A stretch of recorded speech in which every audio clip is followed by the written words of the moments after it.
ഒരു സംഭവമാണ് വാസ്തവത്തിൽ. ഞാൻ ഇവിടെ വന്നപ്പോൾ അദ്ദേഹം അത് ആർട്ടിക്കുലേറ്റ് ചെയ്തു. അതായത് വലിയ മെട്രോയും പാലവും റോഡും ഒന്നും ഉണ്ടാക്കുന്നതല്ല വാസ്തവത്തിൽ വികസനം. വികസനം എന്ന് പറയുന്ന അടിസ്ഥാനപരമായി മാനവശേഷിയുടെ വികസനമാണ്. ഇപ്പം ഈ പ്രോഗ്രാം നടത്തുന്നു എന്ന് പറഞ്ഞപ്പോൾ ഞാൻ അദ്ദേഹത്തെ പറ്റി അന്വേഷിച്ചു. കേരളത്തിൽ നടക്കുന്ന ഓരോ മാറ്റങ്ങളും ഞാൻ ജനീവയിലിരുന്ന് ശ്രദ്ധിക്കുന്ന ആളാണ്.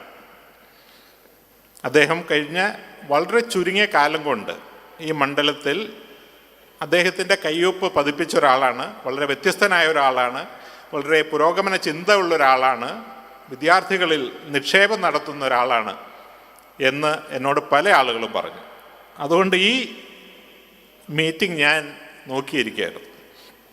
അപ്പോഴാണ് സമദാനി സാബും കൂടി ഉണ്ട് എന്ന് പറഞ്ഞത്. അത് എപ്പോഴും സന്തോഷമുള്ള കാര്യമാണ്. എൻ്റെ വിഷമം എന്താണെന്ന് പറഞ്ഞിട്ടുണ്ടെങ്കിൽ, ഞാൻ പ്രസംഗിക്കാൻ ചിലപ്പോൾ പ്രസംഗം ദൈർഘ്യം കുറയ്ക്കും.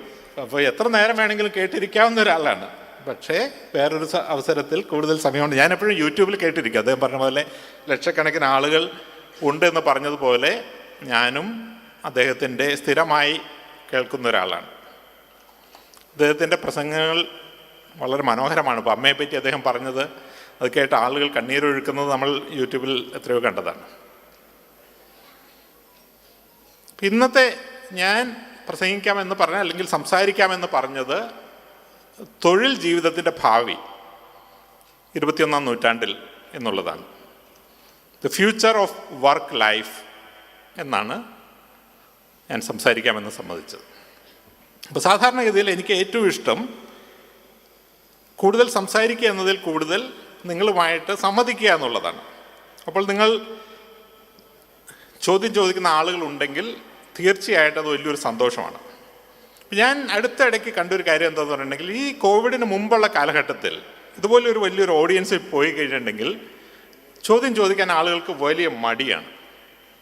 നമ്മൾ 1 മണിക്കൂർ സംസാരിക്കുന്നു, എന്തെങ്കിലും ചോദ്യം ഉണ്ടെന്ന് ചോദിക്കുന്നു, ആരും തന്നെ ചോദ്യം ചോദിക്കാനായിട്ട് ഇല്ല. ഓക്കെ, ശരി ശരി.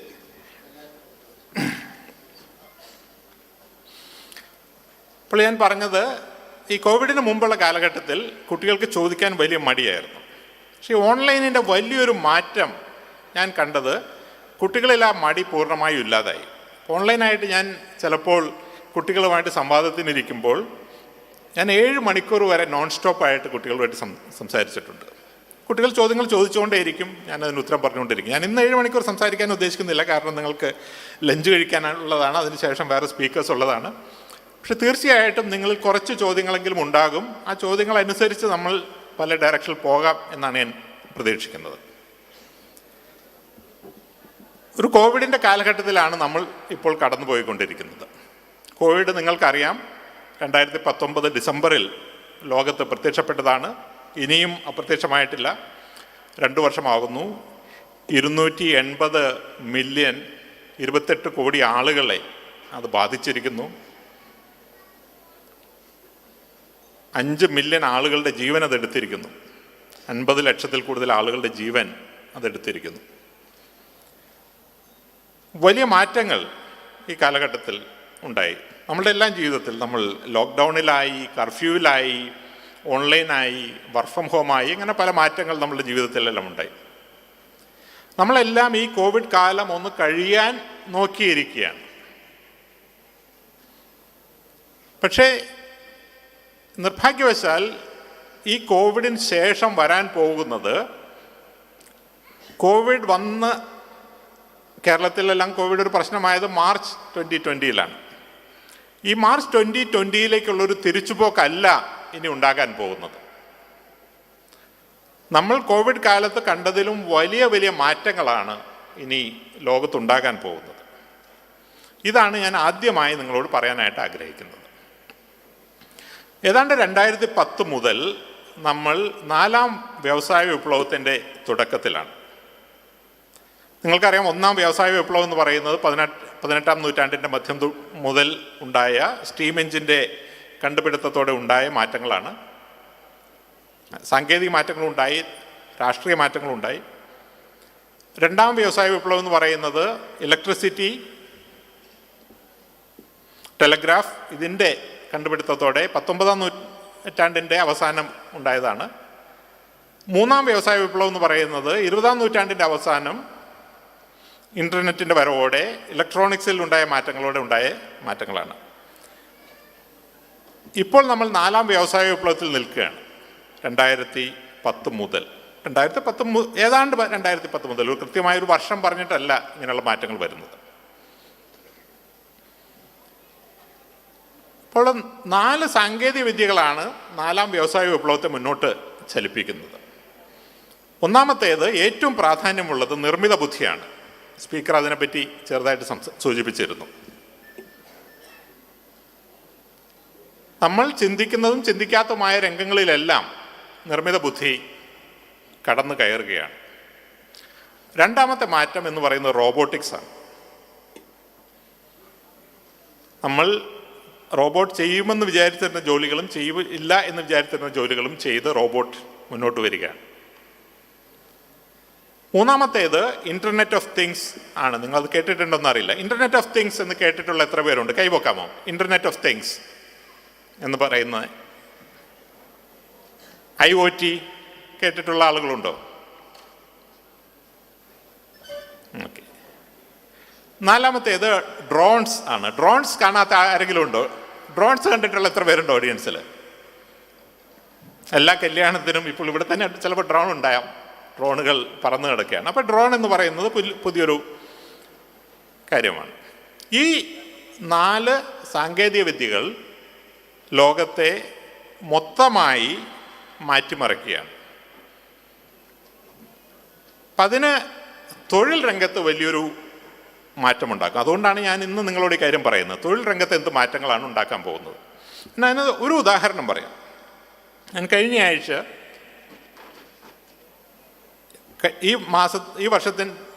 ഈ മാസത്തിൻ്റെ ആദ്യം ഞാൻ ദുബായിലുണ്ടായിരുന്നു.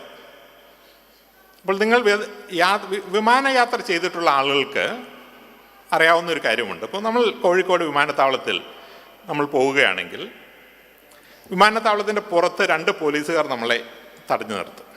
ഇത് നമ്മളുടെ എന്തെങ്കിലും ടിക്കറ്റും നമ്മളുടെ ഐഡൻറ്റിറ്റി കാർഡും ചോദിക്കും. അതിനുശേഷം നമ്മൾ വിമാനത്താവളത്തിൻ്റെ അകത്തേക്ക് കടക്കുന്നു. അവിടെ വേറൊരു പോലീസുകാരൻ നമ്മളെ തടഞ്ഞു നിർത്തും. അവരും നമ്മളുടെ ID ചോദിക്കും. അതിനുശേഷം നമ്മൾ ചെക്ക് ഇൻ കൗണ്ടറിൽ പോകുന്നു.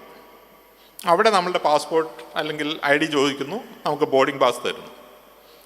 അതിനുശേഷം വിദേശയാത്രയാണെങ്കിൽ ഒരു ഇമിഗ്രേഷൻ ഓഫീസർ നമ്മളുടെ പാസ്പോർട്ട് പരിശോധിക്കുന്നു. അതിൻ്റെ പുറകിൽ ഒരു കസ്റ്റംസ് ഓഫീസർ ഇരിക്കുന്നുണ്ട്. അതിനുശേഷം നമ്മൾ വിമാനത്തിലേക്ക് കയറുന്ന സ്ഥലത്ത് ഒരു എയർലൈൻ സ്റ്റാഫ് ഇരിക്കുന്നുണ്ട്.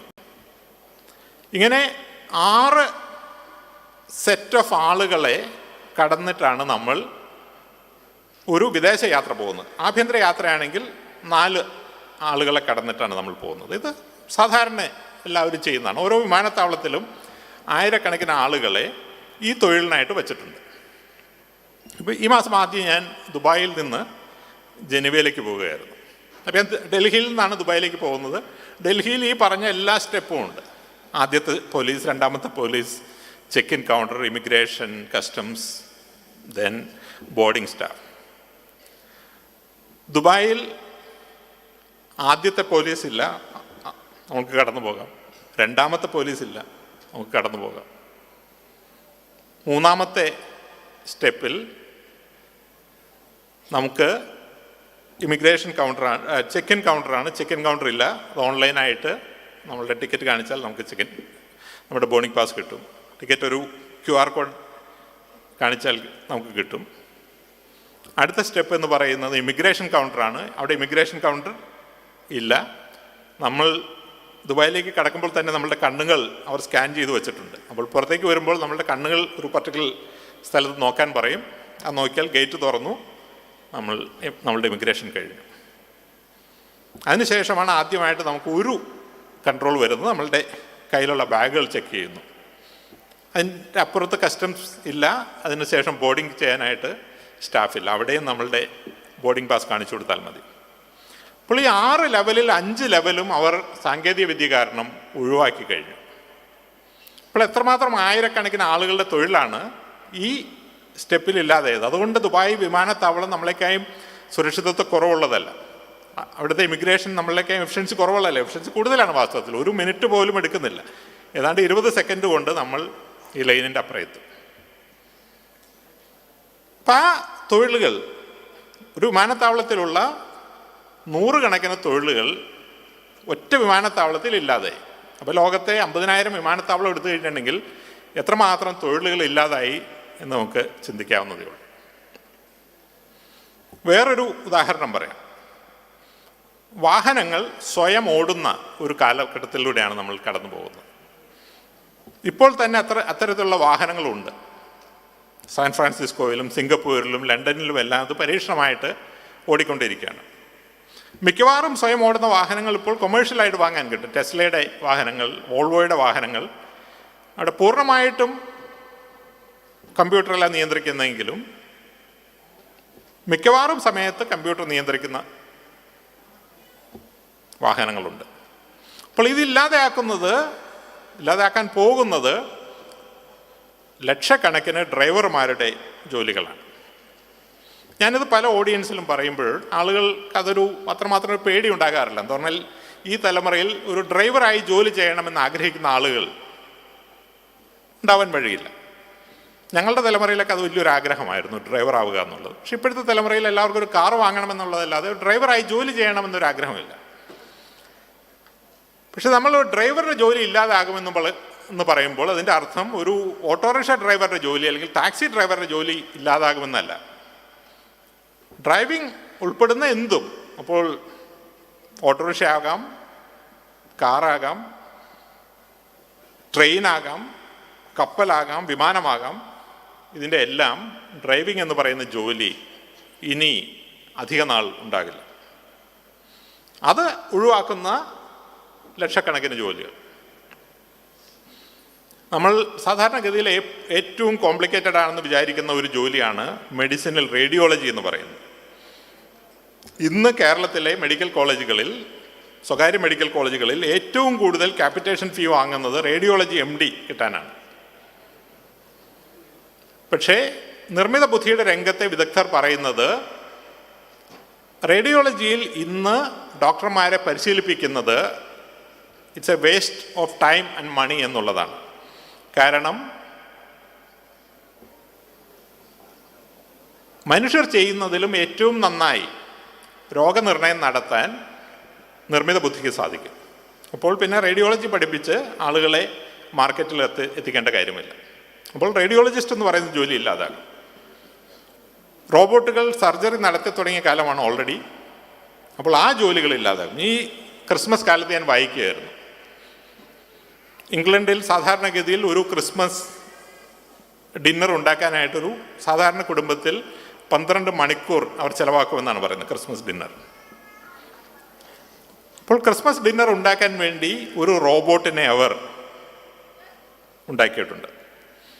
അപ്പോൾ ഈ റോബോട്ടിന് 5000 വിഭവങ്ങൾ, ലോകത്തിലെ ഏറ്റവും നല്ല പാചകക്കാരൻ ഉണ്ടാക്കുന്ന രീതിയിൽ 5000 വിഭവങ്ങൾ ഉണ്ടാക്കാൻ പറ്റുമെന്നാണ് പറയുന്നത്. അപ്പോൾ നമ്മൾ ഏതൊക്കെ വിഭവങ്ങൾ ഉണ്ടാക്കണം എന്നുള്ളത് നമ്മൾ കമ്പ്യൂട്ടറിൽ ടൈപ്പ് ചെയ്യുക, അതിനാവശ്യമുള്ള വസ്തുക്കൾ, ചേരുവകൾ ഒരു ട്രേയിൽ വെച്ചു കൊടുത്തു കഴിഞ്ഞിട്ടുണ്ടെങ്കിൽ ലോകത്തിലെ ഏറ്റവും നല്ല പാചകക്കാരിൽ നിന്ന് പഠിച്ച ആ വിഭവങ്ങൾ ഒരേ തരത്തിൽ വീണ്ടും വീണ്ടും ഈ റോബോട്ട് ഉണ്ടാക്കുമെന്നാണ് പറയുന്നത്.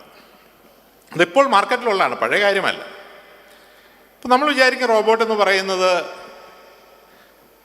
വലിയ ഫാക്ടറികളിൽ, നിസാൻ ഫാക്ടറി, ടൊയോട്ട ഫാക്ടറിയിൽ, അല്ലെങ്കിൽ ഇതുപോലെ ഹോട്ടലുകളിൽ, ഹോസ്പിറ്റലുകളിൽ ഒക്കെ ഉള്ളതായിരിക്കും. ഇത്തവണ ഞാൻ അബുദാബിയിൽ ഒരു ഷോപ്പിംഗ് മാളിൽ കൂടെ നടക്കുമ്പോൾ ഒരു റോബോട്ട് ഇങ്ങനെ ആ ഷോപ്പിംഗ് മാളിൽ കൂടെ നടക്കുകയാണ്, സൂപ്പർ മാർക്കറ്റിൽ കൂടെ നടക്കുകയാണ്. ആ റോബോട്ട് ഓരോ ഷെൽഫിലും പോയി ആ ഷെൽഫിൽ എത്രയൊക്കെ വസ്തുക്കൾ ബാക്കിയുണ്ട് എന്നുള്ളതിന് കണക്കെടുത്ത് അതിൻ്റെ ബേസ് സ്റ്റേഷനിലേക്ക് കൊടുക്കുന്നു. അതനുസരിച്ചിട്ടാണ് ആ ഷെൽഫ് സ്റ്റോക്ക് ചെയ്യുന്നത്. അപ്പോൾ നമ്മളുടെ തൊട്ടടുത്ത് എത്തിക്കഴിഞ്ഞു. എൻ്റെ വീട്ടിൽ വാസ്തവത്തിൽ റോബോട്ടുണ്ട്, എൻ്റെ വീട് ക്ലീൻ ചെയ്യാനായിട്ട് ഒരു റോബോട്ടുണ്ട്. അപ്പോൾ ഈ തരത്തിൽ ജോലികൾ നമ്മൾ വിചാരിക്കുന്നതിലും അതിവേഗതയിൽ ഇല്ലാതാവുകയാണ്. 2013 ഓക്സ്ഫോർഡ് യൂണിവേഴ്സിറ്റിയുടെ ഓക്സ്ഫോർഡ് മാർട്ടിൻ സ്കൂൾ ഒരു പഠനം നടത്തിയിരുന്നു. അതിന് ഫ്യൂച്ചർ ഓഫ് എംപ്ലോയ്മെൻറ്റ് എന്നാണ് ആ പഠനത്തിൻ്റെ പേര്. ഇന്ന് നമുക്കറിയാവുന്ന ജോലികളുടെ 46% 2030 ആകുന്നതോടെ ഇല്ലാതാകും എന്നാണ് ആ പഠനം പറഞ്ഞത്. 2030 എന്ന് പറഞ്ഞാൽ തൊട്ടടുത്താണ്, 10 വർഷമേ ഉള്ളൂ. അപ്പോൾ ഇന്ന് നമുക്കറിയാവുന്ന ജോലികളിൽ ഏതാണ്ട് പകുതിയും അടുത്ത 10 വർഷത്തിനകം ഇല്ലാതാകും എന്നാണ് ആ പഠനം പറഞ്ഞത്. സ്പീക്കർ പറയുകയുണ്ടായി, ജോലികൾ ഇല്ലാതാകുന്നത് പോലെ തന്നെ പുതിയ ജോലികൾ ഉണ്ടാകുകയും ചെയ്യും. ഇപ്പോൾ നിർമ്മിത ബുദ്ധി തൊഴിലുകൾ ഇല്ലാതാക്കുന്നു, പക്ഷെ നിർമ്മിത ബുദ്ധിയെ പഠിപ്പിക്കാൻ വേണ്ടിയുള്ള ജോലികൾ ഉണ്ടാകുന്നുണ്ട്. റോബോട്ടുകൾ ജോലികൾ ഇല്ലാതാക്കുന്നു, പക്ഷെ റോബോട്ടിനെ ഓപ്പറേറ്റ് ചെയ്യാനുള്ള ജോലികൾ ഉണ്ടാകുന്നുണ്ട്. ഇന്റർനാഷണൽ ലേബർ ഓർഗനൈസേഷൻ, അന്താരാഷ്ട്ര തൊഴിൽ സംഘടന ഈ വിഷയത്തെ പറ്റി ഒരു പഠനം പുറത്തിറക്കിയിട്ടുണ്ട് 2019. എങ്ങനെയാണ് നിർമ്മിത ബുദ്ധിയും റോബോട്ട്സും തൊഴിലുകൾ ഇല്ലാതാക്കുന്നത്, എങ്ങനെയാണ് പുതിയ തൊഴിലുകൾ ഉണ്ടാക്കുന്നത്, ഇതാണ് ഈ പഠനത്തിൽ പറയുന്നത്. അപ്പോൾ ലക്ഷക്കണക്കിന് തൊഴിലുകൾ ഇല്ലാതാകുന്നത് ഒരു ലോകം, ആയിരക്കണക്കിന് തൊഴിലുകൾ ഉണ്ടാകുന്നത് വേറൊരു ലോകം. ഇപ്പോൾ ലോകം മൊത്തം എടുത്തു കഴിഞ്ഞിട്ടുണ്ടെങ്കിൽ വലിയൊരു തൊഴിൽ പ്രതിസന്ധി ഉണ്ടാകാൻ പോവുകയാണെന്നുള്ളതല്ല, ഇപ്പോൾ തന്നെ ഉണ്ടായിക്കൊണ്ടിരിക്കുകയാണ്. നിങ്ങൾ ഫോളോ ചെയ്യുന്നുണ്ടെങ്കിൽ ഗ്രേറ്റ് റെസിഗ്നേഷൻ എന്ന് പറയുന്നൊരു മൂവ്മെൻറ്റ് തന്നെ വിദേശങ്ങളിൽ വരുന്നു. തൊഴിലില്ലായ്മ എന്ന് പറയുന്നത് ഇനിയൊരു നിത്യസംഭവമാകാൻ പോകുന്നു. സ്വിറ്റ്സർലാൻഡിൽ 2 വർഷം മുമ്പ് അവർ ഒരു റഫറൻഡം നടത്തി, ഒരു ഹിതപരിശോധന നടത്തി. ആ ഹിതപരിശോധനയുടെ അടിസ്ഥാനം ഇതായിരുന്നു: നിങ്ങൾക്ക് നിങ്ങളുടെ ജീവിതകാലത്ത് തൊഴിൽ ലഭിക്കാൻ പോകുന്നില്ല, പക്ഷേ തൊഴിലില്ലായ്മ വേതനം സ്ഥിരമായി നിങ്ങൾക്ക് തരും. അത് വലിയൊരു തുകയാണ്, ചെറിയ തുകയല്ല. അങ്ങനെ ഒരു തരം ലോകം നിങ്ങൾ അംഗീകരിക്കുമ്പോൾ, ഇതായിരുന്നു ചോദ്യം. 2700 ഫ്രാങ്ക് തൊഴിലില്ലായ്മ വേതനമായി കൊടുക്കുമെന്നുള്ളതായിരുന്നു. അന്ന് ആളുകൾ അതിന് സമ്മതിച്ചില്ല. പക്ഷേ ഇതാണ് ഇനിയുള്ള ലോകത്തെ ഒരു യാഥാർത്ഥ്യമായിട്ട് വരാൻ പോകുന്നത്. ലോകത്തുള്ള എല്ലാ ആളുകൾക്കും തൊഴിൽ ചെയ്യേണ്ട ആവശ്യമില്ല, കാരണം റോബോട്ടുകളും നിർമ്മിത ബുദ്ധിയും ആ തൊഴിൽ ചെയ്യുന്നു. എല്ലാ ആളുകൾക്കും തൊഴിൽ കൊടുക്കാനുള്ള സാഹചര്യം സർക്കാരിനില്ല. അപ്പോൾ ആളുകളെ എങ്ങനെയാണ് അവർക്ക് ജീവിക്കാൻ സാധിക്കുന്നത്? അതിനു വേണ്ടിയിട്ടാണ് ഈ യൂണിവേഴ്സൽ ബേസിക് ഇൻകം എന്ന് പറയുന്ന ഒരു സംവിധാനം ഉണ്ടാകുന്നത്. അപ്പോൾ ഈ ഒരു ലോകത്തിലേക്കാണ് നിങ്ങൾ കടന്നു വരാൻ പോകുന്നത്. അപ്പോൾ എങ്ങനെയാണ് ഈ ഒരു സാഹചര്യത്തിൽ നിങ്ങൾ നിങ്ങളുടെ തൊഴിൽ ജീവിതത്തെ കരുപിടിപ്പിക്കുന്നത്? ഇതാണ് ഫ്യൂച്ചർ ഓഫ് എംപ്ലോയ്മെൻറ്റ് എന്ന് പറയുന്നത്. ബഹുമാനപ്പെട്ട സ്പീക്കർ ഈ വിഷയത്തെ പറ്റി ഒന്ന് ടച്ച് ചെയ്തിരുന്നു. നിങ്ങളത് വേണ്ടത്ര ശ്രദ്ധിച്ചോ എന്നറിയില്ല. ഇത്തരം മാറ്റങ്ങൾ വരുമ്പോൾ ഇതിൽ മുൻനിരയിൽ ആര് നിൽക്കുന്നുവോ അവർക്ക് വലിയ അവസരങ്ങളാണ് ഉണ്ടാകാൻ പോകുന്നത്. റോബോട്ടിക്സ് ആണെങ്കിലും, നിർമ്മിത ബുദ്ധി ആണെങ്കിലും, ഡ്രോൺസ് ആണെങ്കിലും, ബയോടെക്നോളജി ആണെങ്കിലും, ഇൻ്റർനെറ്റ് ഓഫ് തിങ്സ് ആണെങ്കിലും, അത് ലക്ഷക്കണക്കിന് തൊഴിലുകൾ ഒഴിവാക്കുമ്പോഴും ആയിരക്കണക്കിന് പുതിയ തൊഴിലുകൾ ഉണ്ടാക്കുന്നുണ്ട്. അപ്പോൾ ഈ തൊഴിലിൻ്റെ രംഗത്ത് നമ്മൾ മുൻനിരയിൽ നിൽക്കുകയാണെങ്കിൽ അത് നമുക്ക് അവസരം ഉണ്ടാകും. ലോകത്ത് മൊത്തമായിട്ട് അവസരങ്ങൾ കുറയുന്ന സാഹചര്യത്തിൽ പോലും നമുക്ക് ധാരാളം അവസരങ്ങൾ ഉണ്ടാകുന്ന ഒരു സാഹചര്യം ഉണ്ടാകും. അതുകൊണ്ടാണ് ഉന്നത വിദ്യാഭ്യാസ രംഗത്ത് വിപ്ലവകരങ്ങളായ മാറ്റങ്ങൾ ഉണ്ടാക്കേണ്ടതിൻ്റെ ആവശ്യം. നമ്മൾ കഴിഞ്ഞ ഒരു 50 വർഷമായി വിദ്യാഭ്യാസ രംഗത്ത് കാര്യമായിട്ട് വലിയ മാറ്റങ്ങൾ വരുത്തിയിട്ടില്ല. പക്ഷെ ലോകത്ത് വിദ്യാഭ്യാസ രംഗത്ത് വലിയ വലിയ മാറ്റങ്ങൾ ഉണ്ടായിക്കഴിഞ്ഞു. നിങ്ങളിൽ അനവധി ആളുകൾ ഓൺലൈനായിട്ടുള്ള കോഴ്സുകൾ ഇപ്പോൾ പഠിക്കുന്നുണ്ടാകാം. നിങ്ങൾ എത്ര പേര് കോഴ്സേറ എന്ന് പറയുന്ന വെബ്സൈറ്റിൽ ഏതെങ്കിലും ഒരു കോഴ്സ് എടുക്കുന്നുണ്ടെന്ന് പറയാമോ? കോഴ്സേറ എന്ന് പറയുന്ന വെബ്സൈറ്റിൽ അതൊരു ചെറിയൊരു ശതമാനം ആളുകൾ കോഴ്സ് എടുക്കുന്നുണ്ട്. കോഴ്സേറ എന്ന് പറയുന്നത് 2012 സ്ഥാപിക്കപ്പെട്ട ഒരു ഓൺലൈൻ സ്റ്റഡി പ്ലാറ്റ്ഫോമാണ്. ഇപ്പോൾ അതിൽ 7 മില്യൺ അല്ലെങ്കിൽ 73 ലക്ഷം ആളുകൾ അവിടെ പഠിക്കുന്നുണ്ട്. ഓക്സ്ഫോർഡ് യൂണിവേഴ്സിറ്റി എന്ന് പറയുന്നത് 1000 കൊല്ലം മുമ്പ് ഉണ്ടാക്കിയ ഒരു സ്ഥാപനമാണ്. ഈ ഓക്സ്ഫോർഡ് യൂണിവേഴ്സിറ്റിയിൽ കഴിഞ്ഞ 1000 വർഷം പഠിച്ചതിൽ കൂടുതൽ വിദ്യാർത്ഥികൾ, 1000 വർഷം മൊത്തം എടുത്താൽ പഠിച്ചതിൽ കൂടുതൽ വിദ്യാർത്ഥികൾ കഴിഞ്ഞ 10 വർഷം കൊണ്ട് കോഴ്സേറയിൽ പഠിച്ചിട്ടുണ്ട്. കോഴ്സേറയിൽ അഡ്മിഷൻ എടുക്കുക എന്ന് പറഞ്ഞിട്ടുണ്ടെങ്കിൽ വെറും 3 മിനിറ്റ് സമയമുള്ള കാര്യമാണ്. 3 മിനിറ്റ് ഉള്ളൂ. പൂർണ്ണമായും സൗജന്യമാണ്. നമുക്ക് ഏത് വിഷയം വേണമെങ്കിലും എടുക്കാം. നമുക്ക് മെഡിസിനിലൊരു ടോപ്പിക്കാണ് താല്പര്യമെങ്കിൽ അതെടുക്കാം, റോബോട്ടിക്സ് ആണെങ്കിൽ അതെടുക്കാം, മ്യൂസിക് ആണെങ്കിൽ അതെടുക്കാം, ലിറ്ററേച്ചർ ആണെങ്കിൽ അതെടുക്കാം. ആ നിലയിലേക്കാണ് വിദ്യാഭ്യാസം മാറുന്നത്. ഇപ്പോൾ ഓൺലൈൻ കാലത്ത്, ഇത് ഓൺലൈന് മുമ്പ്, നമ്മളുടെ കോവിഡ് കാലത്തിന് മുമ്പുണ്ടായിരുന്നൊരു സാഹചര്യമാണ്. പക്ഷേ അതിനെപ്പറ്റി ആളുകൾക്ക് അറിയില്ലായിരുന്നു. പക്ഷെ ഇപ്പോൾ അത് തികച്ചും സാധാരണമായ ഒന്നായി. ഇനി വിദ്യാഭ്യാസ ലോകത്ത് സംഭവിക്കാൻ പോകുന്നത്, നിങ്ങൾ പഠിച്ചുകൊണ്ടിരുന്ന സാധാരണഗതിയിലുള്ള ക്ലാസ്സുകൾ, നിങ്ങൾ ക്ലാസ് റൂമിൽ പോകുന്നു, കേരള യൂണിവേഴ്സിറ്റി അല്ലെങ്കിൽ കാലിക്കറ്റ് യൂണിവേഴ്സിറ്റി അല്ലെങ്കിൽ ഗാന്ധിജി യൂണിവേഴ്സിറ്റി, അവർ BSc മാത്തമാറ്റിക്സ് അല്ലെങ്കിൽ BA ഹിസ്റ്ററി, ഇംഗ്ലീഷ് എന്നുള്ള തരത്തിൽ കുറേ ഡിഗ്രി ഓഫർ ചെയ്യുന്നു. അതിൽ ഏതെങ്കിലും ഡിഗ്രി നിങ്ങൾ ചൂസ് ചെയ്യുന്നു, അതുമാത്രം പഠിച്ച് നിങ്ങൾ പാസ്സാകുന്നു. ഇതാണ് സാധാരണഗതിയിൽ നമ്മൾ ചെയ്തുകൊണ്ടിരുന്നത്. ഇത് മാറുകയാണ്. പുതിയ വിദ്യാഭ്യാസ നയം, ന്യൂ എഡ്യൂക്കേഷൻ പോളിസി ജൂൺ 2020 കേന്ദ്ര ഗവൺമെൻറ് പുറത്തിറക്കിയിട്ടുണ്ട്. ഈ പുതിയ വിദ്യാഭ്യാസ നയത്തിൻ്റെ ഭാഗമായി UGC 2 പുതിയ നീക്കങ്ങൾ നടത്തിയിട്ടുണ്ട്. ഒന്ന്, അക്കാഡമിക് ബാങ്ക് ഓഫ് ക്രെഡിറ്റ് എന്നുള്ളതാണ്. ഇന്ത്യയിലുള്ള ഏതൊരു പൗരനും ഈ അക്കാഡമിക് ബാങ്ക് ഓഫ് ക്രെഡിറ്റിൽ ഒരു അക്കൗണ്ട് ഗവൺമെൻറ് സൗജന്യമായിട്ട് നൽകും. അതിനുശേഷം ലോകത്ത് എവിടെ നിന്നുമുള്ള കോഴ്സുകൾ ഓൺലൈനായോ ക്ലാസ് റൂമിൽ പോയോ നമുക്ക് പഠിക്കാം. ഈ പഠിച്ച കോഴ്സുകൾ നമ്മൾ പാസ്സാകുകയാണെങ്കിൽ അത് അക്കാഡമിക് ബാങ്ക് ഓഫ് ക്രെഡിറ്റിൽ നിക്ഷേപിക്കും. അതിനുശേഷം നമുക്ക് ആവശ്യത്തിന് ക്രെഡിറ്റ് ഉള്ളപ്പോൾ 1 വർഷം കഴിയുമ്പോൾ ഒരു സർട്ടിഫിക്കറ്റായി, 2 വർഷം കഴിയുമ്പോൾ ഡിപ്ലോമയായി, 3 വർഷം കഴിയുമ്പോൾ ഡിഗ്രിയായി, 4 വർഷം കഴിയുമ്പോൾ ഡിഗ്രി ഓണേഴ്സുമായി നമുക്ക് പുറത്തിറങ്ങാം. അപ്പോൾ ഓൺലൈനായി കാര്യങ്ങൾ പഠിക്കാം, പലതവണ ഏത് ലെവലിൽ വേണമെങ്കിലും കോഴ്സിലേക്ക് എൻ്റർ ചെയ്യാം, ഏത് സമയത്ത് വേണമെങ്കിലും പുറത്തു പോകാം എന്നുള്ള തരത്തിൽ ഫ്ലെക്സിബിൾ ആയുള്ള ഒരു ലോകമാണ് ഇനി ഉണ്ടാകാൻ പോകുന്നത്.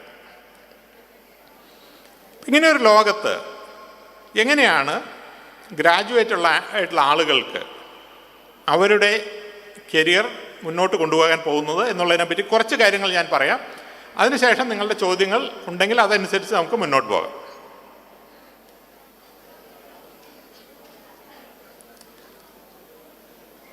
ഇരുപത്തൊന്നാം നൂറ്റാണ്ടിലെ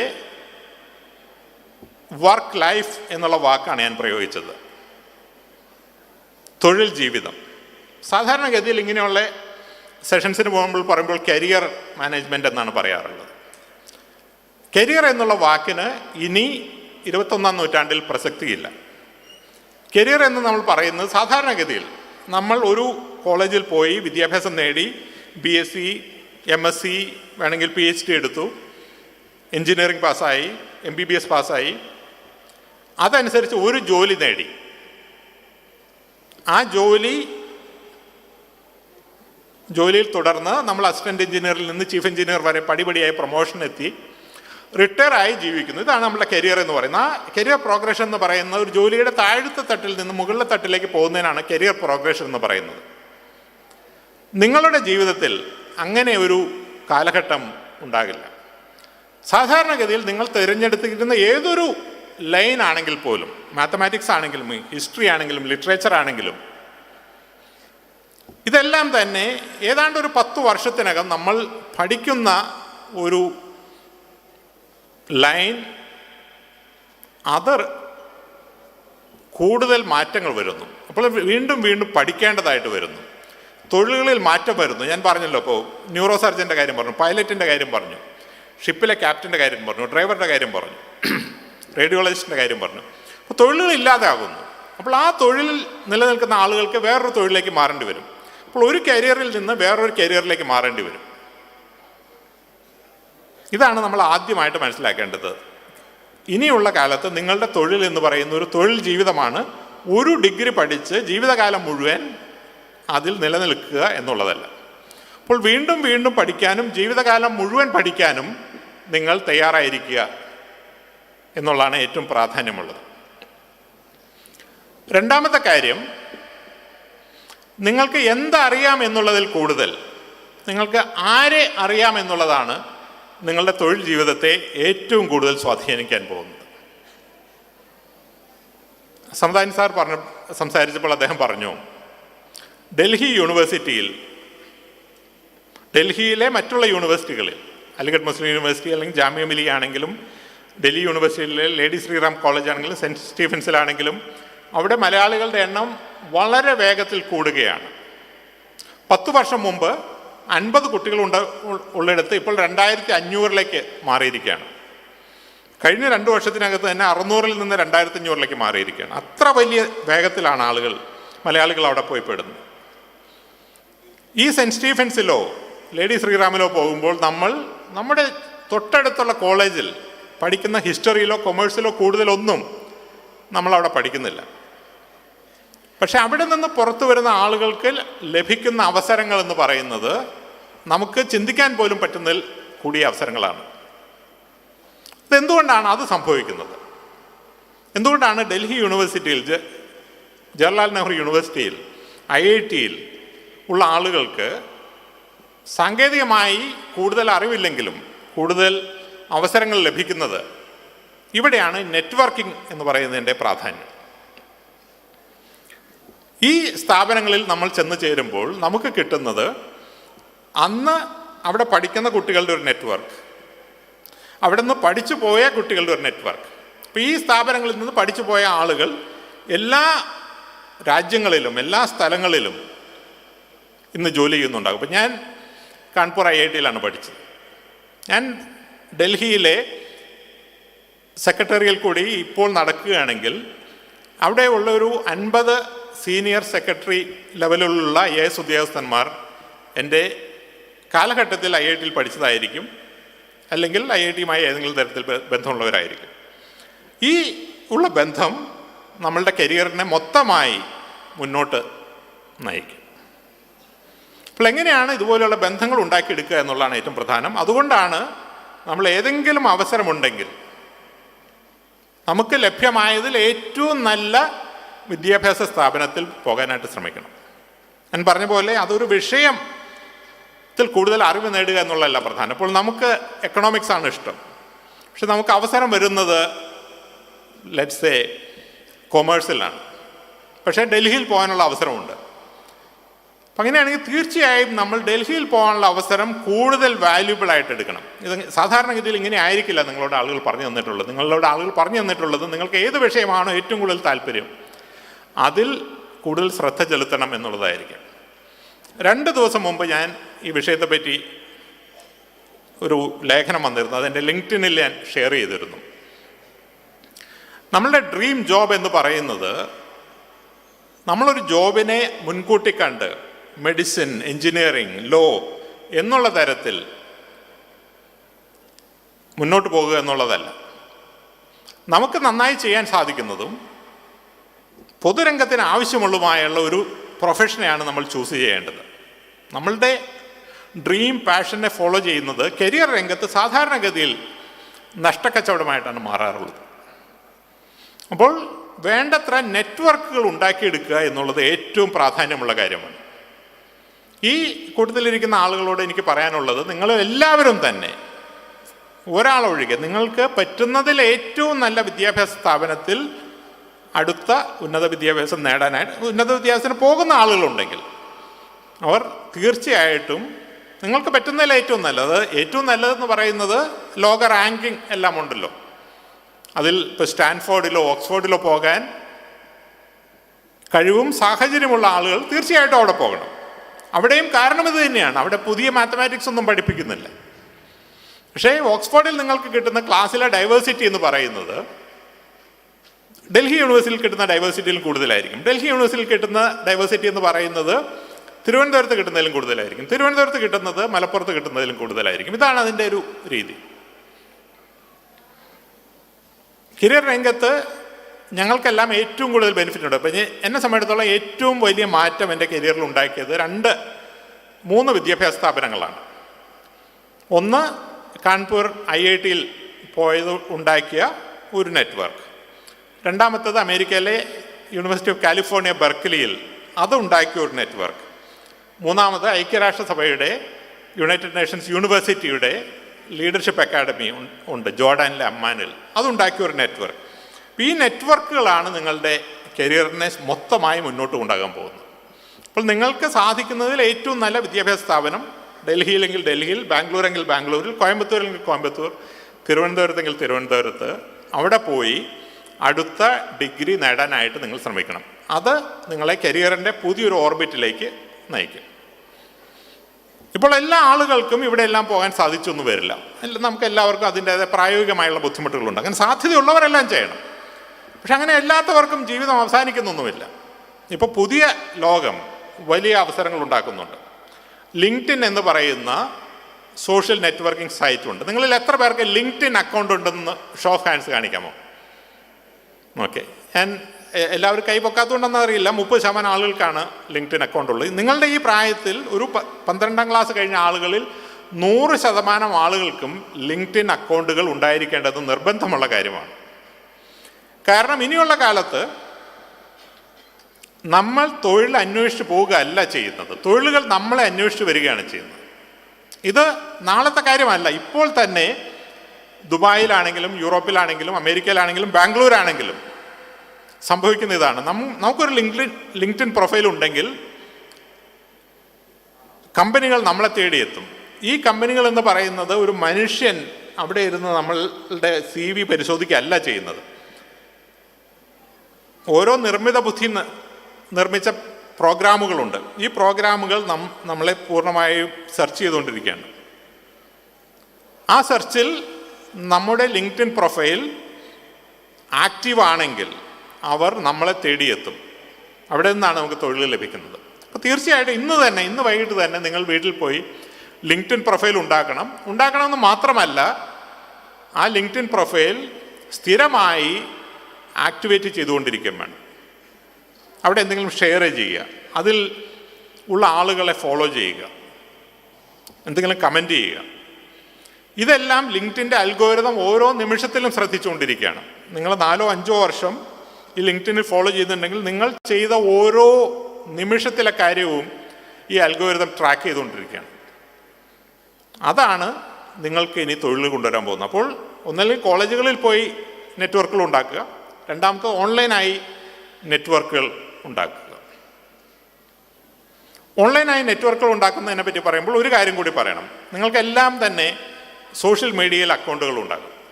ഫേസ്ബുക്കിലാണെങ്കിൽ, ഇൻസ്റ്റാഗ്രാമിലാണെങ്കിൽ, സ്നാപ്ചാറ്റിലാണെങ്കിൽ അക്കൗണ്ടുകൾ ഉണ്ടാകും. സാധാരണഗതിയിൽ ഇത് നിങ്ങളുടെ പ്രൊഫഷനുമായി ബന്ധപ്പെട്ടതല്ല. നമ്മുടെ പ്രൊഫഷനിലെ ആയിട്ട് ലിങ്ക്ഡിൻ ഉപയോഗിക്കുന്നു, പേഴ്സണലായിട്ട് ഫേസ്ബുക്ക് ഉപയോഗിക്കുന്നു, ഇൻസ്റ്റാഗ്രാം ഉപയോഗിക്കുന്നു. ഇങ്ങനെയാണ് നിങ്ങൾ ചിന്തിക്കുന്നത്.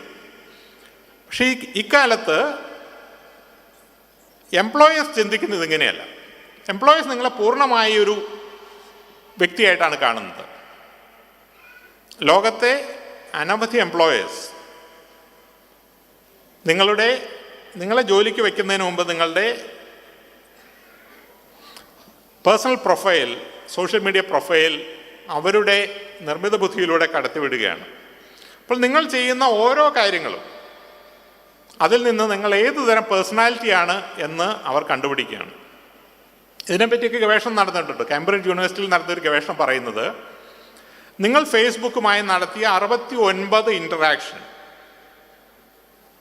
നിങ്ങളൊരു ലൈക്ക് ചെയ്യുന്നു, ഷെയർ ചെയ്യുന്നു, കമൻറ്റ് ചെയ്യുന്നു, 69 പ്രാവശ്യം നിങ്ങൾ ഫേസ്ബുക്കുമായി ഇൻറ്ററാക്ട് ചെയ്തിട്ടുണ്ടെങ്കിൽ നിങ്ങളുടെ വ്യക്തിത്വത്തിൻ്റെ അടിസ്ഥാനപരമായ കാര്യങ്ങൾ ആ അൽഗോരിതത്തിന് പ്രെഡിക്റ്റ് ചെയ്യാൻ പറ്റുമെന്നാണ് പറയുന്നത്. നിങ്ങളുടെ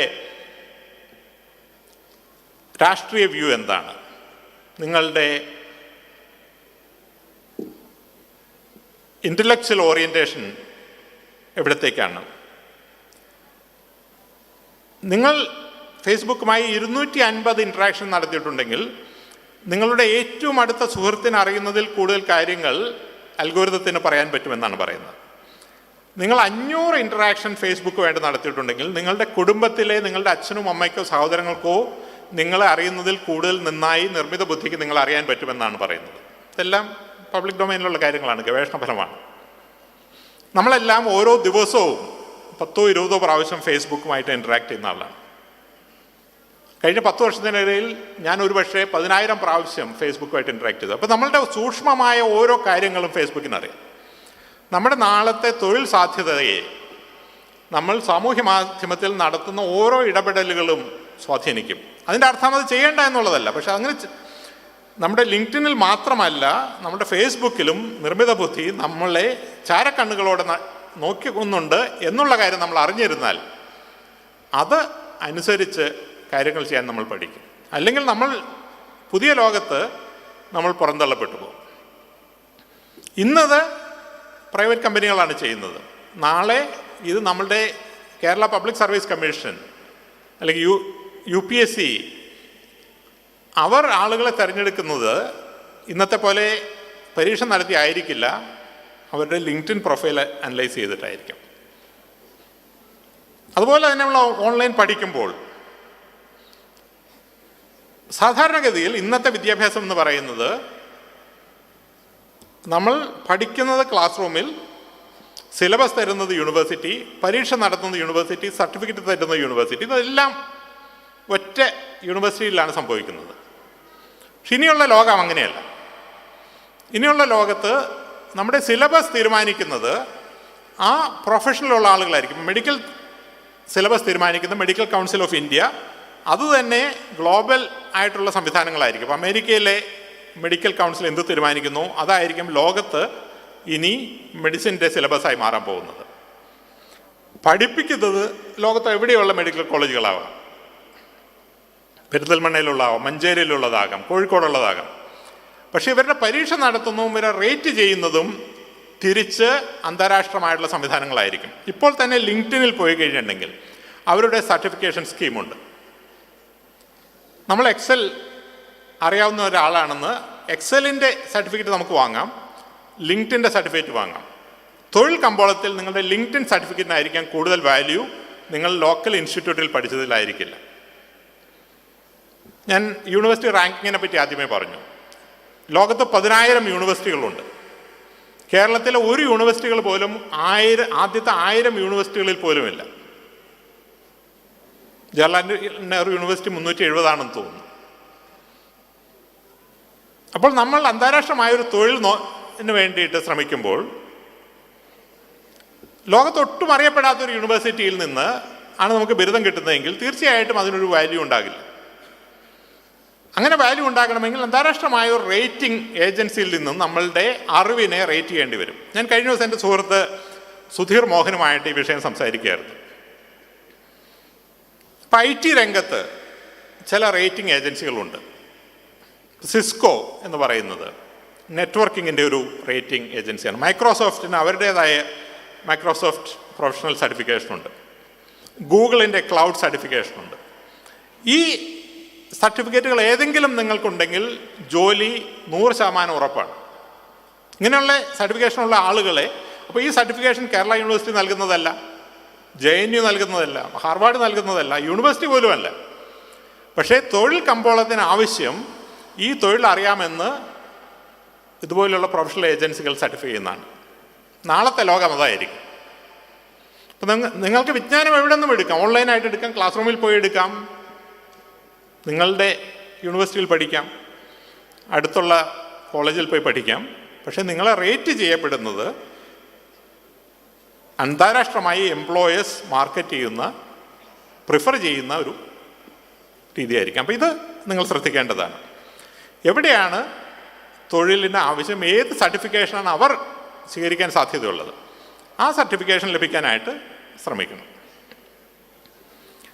മൂന്നാമത്തത് ഞാൻ ആദ്യമേ പറഞ്ഞു, ജീവിതകാലം മുഴുവനുള്ള എഡ്യൂക്കേഷനാണ്. അപ്പോൾ നമ്മൾ ഡിഗ്രി എടുത്തു, ഇപ്പോൾ തന്നെ PGക്ക് പോകണമെന്ന് നമ്മൾ നിർബന്ധം പിടിക്കേണ്ട കാര്യമില്ല. ഒരു തൊഴിലിന് അവസരമുണ്ടെങ്കിൽ തീർച്ചയായിട്ടും ആ തൊഴിൽ രംഗത്തേക്ക് മാറും. അതിനുശേഷം ആ തൊഴിൽ ഏത് കാര്യമാണോ പുതുതായിട്ട് പഠിക്കേണ്ടത് അത് പഠിക്കുക. അങ്ങനെ തൊഴിൽ രംഗത്ത് നമുക്ക് മുന്നേറാം.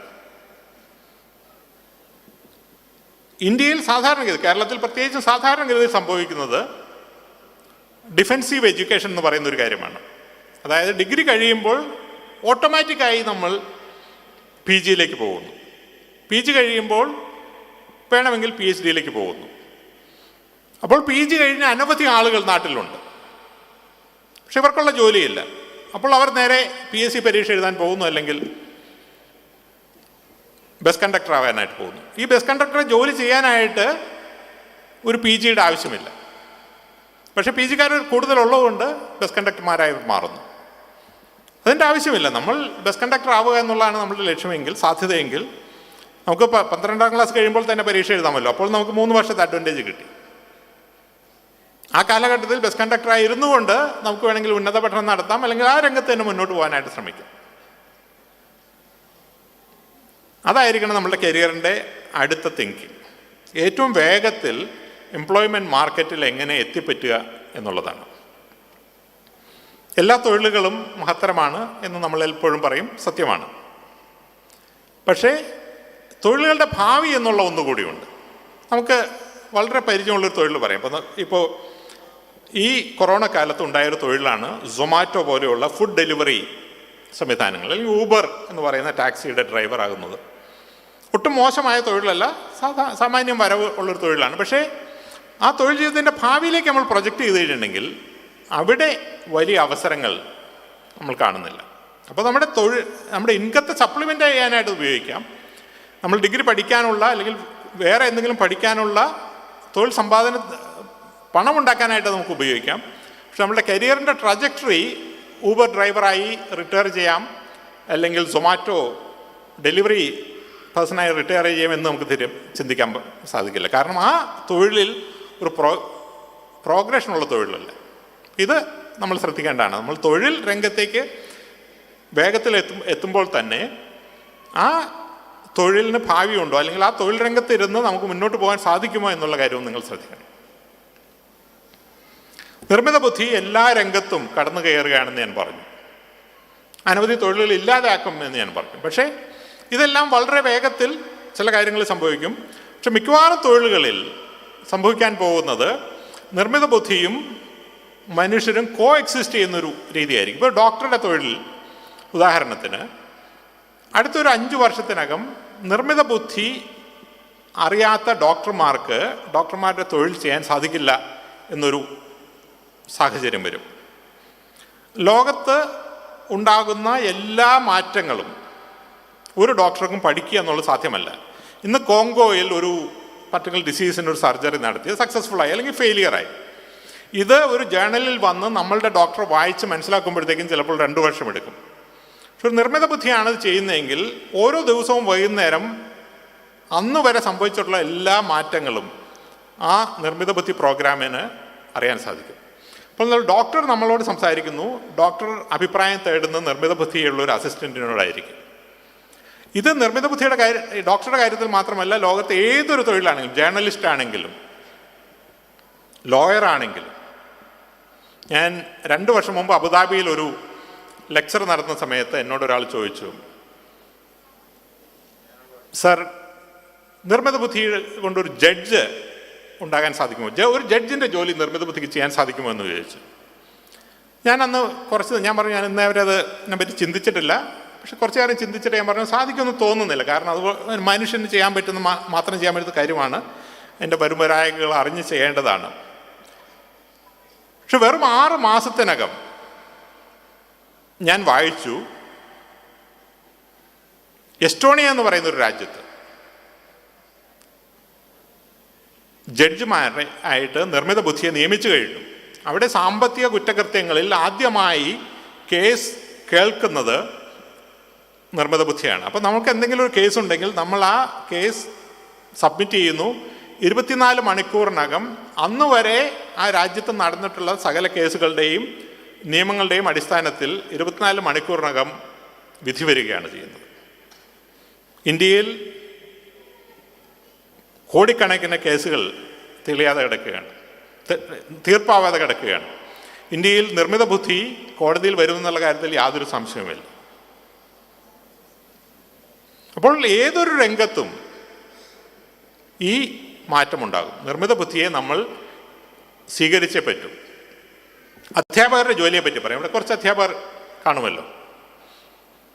ഈ കൊറോണ കാലത്ത് നിങ്ങൾ കണ്ടു ചില അധ്യാപകർ, ഇപ്പോൾ സായി കൃഷ്ണൻ എന്ന് തോന്നുന്നു ഒരു ടീച്ചറുടെ പേര്, ഒരു വളരെ ഫേമസ് ആയല്ലോ, കൈറ്റ് TV. അപ്പോൾ ആ ഒറ്റ ടീച്ചർക്ക് കേരളത്തിലെ മുഴുവൻ 1ാം ക്ലാസ്സിലെ കുട്ടികളെയും പിടിച്ചിരുത്താനുള്ളൊരു കഴിവുണ്ടായി. അപ്പോൾ അവർ ഒരു സൂപ്പർ ടീച്ചറായി മാറി. അതുപോലെ തന്നെ ഇപ്പോൾ ഫിസിക്സിലെ ലെക്ചറെല്ലാം നിങ്ങൾ കണ്ടിട്ടുണ്ടാകും. ലോകത്തെ ലക്ഷക്കണക്കിന് ആളുകൾ കാണുന്ന ലെക്ചേഴ്സ് ഉണ്ട്. കോഴ്സറയിൽ ഒരു ടീച്ചറുണ്ട്, പ്രൊഫസർ ലോറ സാന്റേഴ്സ്. അവർ എടുക്കുന്ന ഒരു കോഴ്സ് 23 ലക്ഷം ആളുകളാണ് ഇതുവരെ പഠിച്ചിറങ്ങിയിട്ടുള്ളത്. 23 ലക്ഷം ആളുകൾ. സാധാരണഗതിയിൽ ഒരു അധ്യാപകൻ്റെയോ അധ്യാപികയുടെയോ ജീവിതകാലത്ത് അവർക്ക് 10,000 ആളുകളെ പോലും പഠിപ്പിക്കാൻ സാധിക്കില്ല. അപ്പോൾ 23 ലക്ഷം ആളുകൾ ഒറ്റ ടീച്ചറാണ് പഠിപ്പിക്കുന്നത്. അങ്ങനെ നല്ലൊരു ടീച്ചർക്ക് ലക്ഷക്കണക്കിന് ആളുകളെ പഠിപ്പിക്കാനുള്ള ഒരു അവസരം ഉണ്ടാകുന്നു. അപ്പോൾ മറ്റുള്ള ടീച്ചേഴ്സ് എന്ത് ചെയ്യും?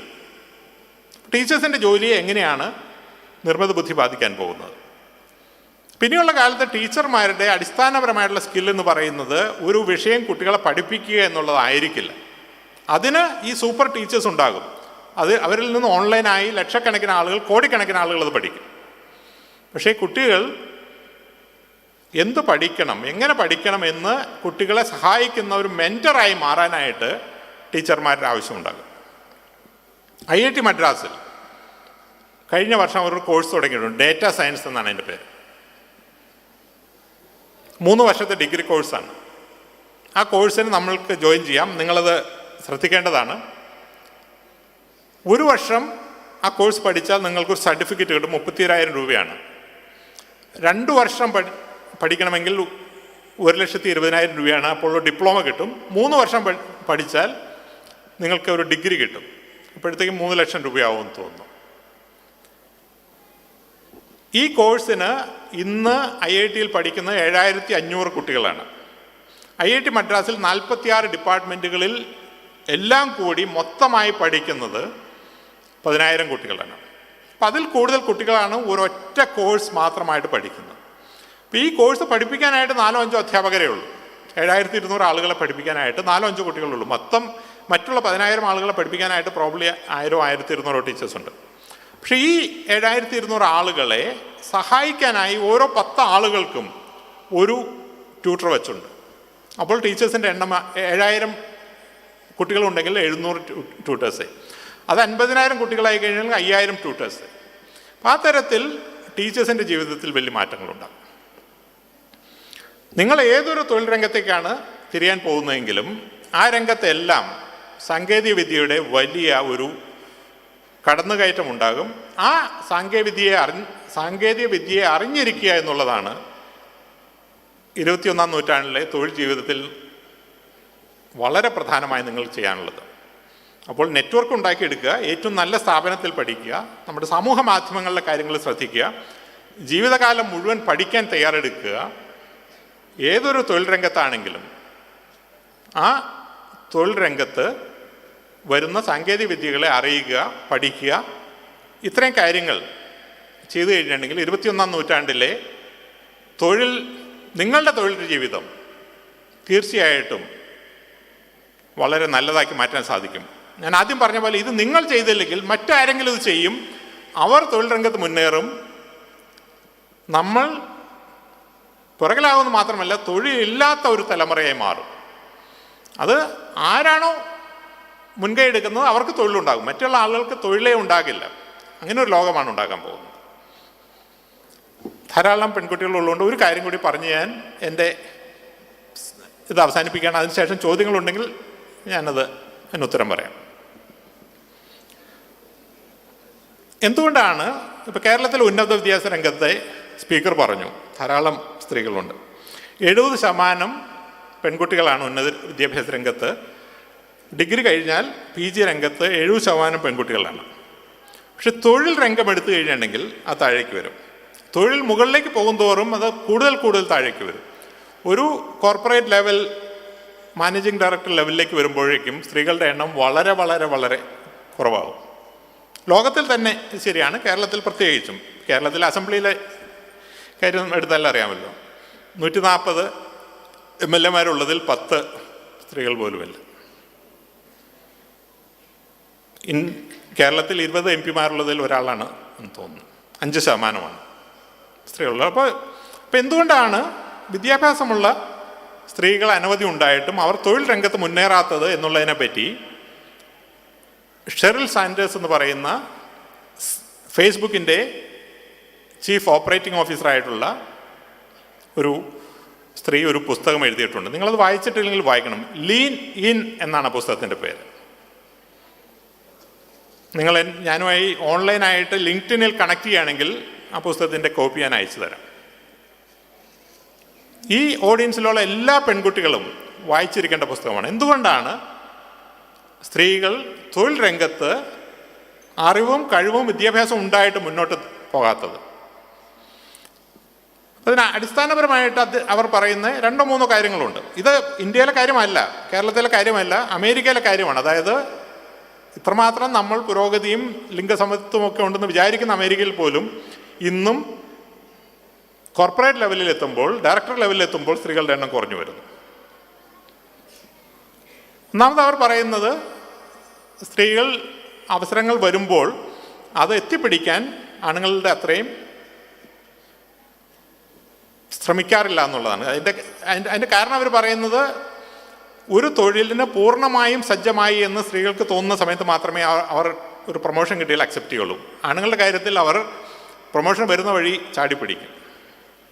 അതിനുശേഷം അവർ നന്നായി ചെയ്താലും ഇല്ലെങ്കിലും അത് സ്ഥാപനത്തിനാണ് പോകുന്നത്. പക്ഷേ സ്ത്രീകൾ അങ്ങനെയല്ല, അവർക്ക് ഉറപ്പ് വരുന്ന സമയത്ത് മാത്രമേ അവർ ആ തൊഴിൽ ചെയ്യുള്ളൂ.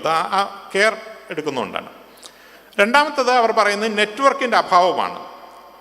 സ്ത്രീകൾ നെറ്റ്വർക്ക് ഉണ്ടാക്കുന്നതിൽ പൊതുവെ പുരുഷന്മാരൊക്കെയും പുറകിലാണ്. കാരണം കൂടുതൽ ഈ രംഗത്തുള്ളത് പുരുഷന്മാരാണ്. അപ്പോൾ പുരുഷന്മാരുടെ ഒരു നെറ്റ്വർക്ക് ഓൾറെഡി എക്സിസ്റ്റിംഗ് ആണ്. പൊളിറ്റിക്സിലൊക്കെ അതാണ് സംഭവിക്കുന്നത്.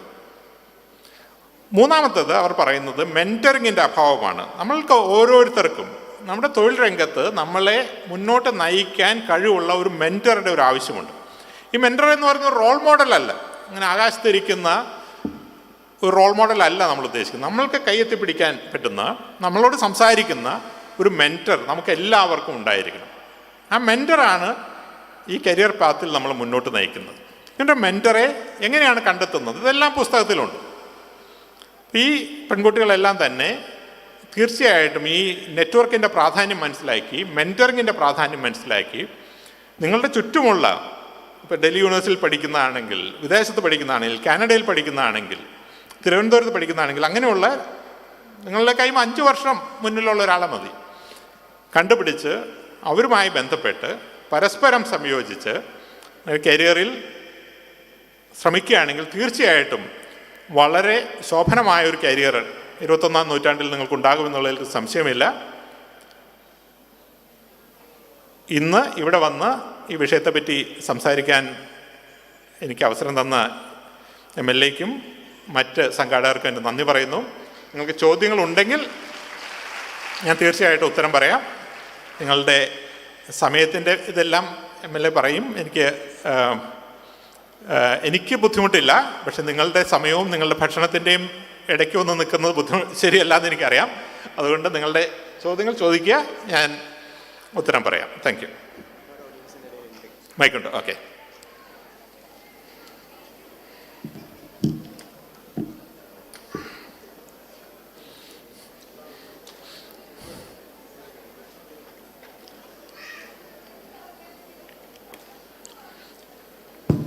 Hello.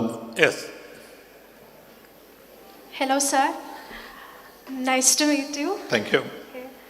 ഞാൻ നിസ്ല അബൂബക്കർ, +1 ഹ്യൂമാനിറ്റീസ് വിദ്യാർത്ഥിനിയാണ്. Very good. എനിക്ക് ചോദിക്കാനുള്ളത്, സാറ് പറഞ്ഞു സെൻട്രൽ യൂണിവേഴ്സിറ്റികളിൽ, ഇങ്ങനെ കൂടുതൽ അപ്രൂവ്ഡ് ആയിട്ടുള്ള യൂണിവേഴ്സിറ്റികളിൽ പഠിച്ചാൽ എന്തായാലും അതിനുള്ള പ്രയോറിറ്റീസ് നമുക്ക് ഹയർ എഡ്യൂക്കേഷൻ അല്ലെങ്കിൽ ഹയർ ഓപ്പർച്യൂണിറ്റീസിൽ നമുക്ക് ലഭിക്കും എന്നുള്ളത്. പക്ഷെ ഒത്തിരി പേര് സോഷ്യൽ ബാക്ക്ഗ്രൗണ്ട് അല്ലെങ്കിൽ പല റീസൺ കാരണം പുറകോട്ട് അല്ലെങ്കിൽ ഇങ്ങനെ കൂടുതൽ അപ്രൂവ്ഡ് ആയിട്ടല്ലാത്ത, അറിയപ്പെടാത്ത അല്ലെങ്കിൽ റാങ്കിങ്ങിൽ ഇല്ലാത്ത കോളേജുകളിൽ പഠിക്കുന്നുണ്ടാവും. പക്ഷെ അവർ എക്സ്ട്രീംലി സ്കിൽഡ് ആവാൻ ചാൻസ് ഉണ്ട്. പക്ഷെ ഇവരിങ്ങനെ ഹയർ എഡ്യൂക്കേഷൻ ഫോറിനിലോട്ടോ മറ്റോ പോവുകയാണെങ്കിൽ, ഹയർ ഓപ്പർച്യൂണിറ്റീസ്, ജോബ് ഓപ്പർച്യൂണിറ്റീസിന് പോവുകയാണെങ്കിൽ, പക്ഷെ ഇവർക്ക് സ്കില്ലുണ്ട്, പക്ഷേ they never studied in those colleges അല്ലെങ്കിൽ യൂണിവേഴ്സിറ്റീസ്. അവർ ഇങ്ങനെ പ്രയോറിറ്റി കിട്ടാത്തത് കൊണ്ട് അവർക്കൊരു ഫെയർ ആയിട്ടുള്ള ഒരു സമീപനം അവർക്ക് കിട്ടാൻ ചാൻസ് കുറവല്ലേ.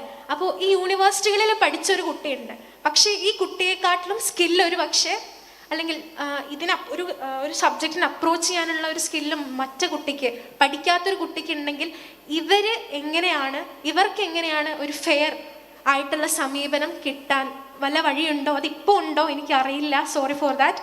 അല്ലെങ്കിൽ അതെങ്ങനെ ഉണ്ടാക്കിയെടുക്കാം, അതാണ് എനിക്ക് ചോദിക്കാനുള്ളത്. കാരണം എല്ലാവർക്കും ഒരുപോലെ പഠിക്കാൻ പറ്റിക്കോളണമെന്നില്ലല്ലോ.